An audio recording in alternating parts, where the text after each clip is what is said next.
Morning po. Good morning. Tingnan niyo po ang ginawa ng aking asawa. Umagang umaga po. Sunday, February 1 po.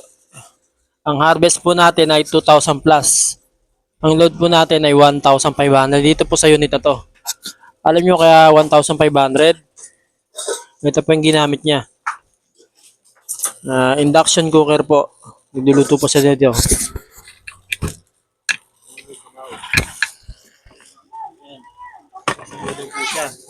Kaya po induction cooker. Tingnan niyo po. Sa kabila naman po sa taas. Ang ginawa niya sa taas. Ito sa ginagawa kong setup na tinetesting ko. Dito naman po siya nagsaing. Yan po, rice cooker. Dito naman po ang harvest ay dalawang panel lang po nakakabit dito. 800 plus. Dinetesting pa namin to kaya maraming wire po eh. Okay naman po siya. Dito siya nagsaing. Ay, excuse me. Yan po. Kaya po yung dalawang unit namin, ang ginagamit namin sa bahay, wala na po akong ginagamit na kuryente dito. Puro solar lang po.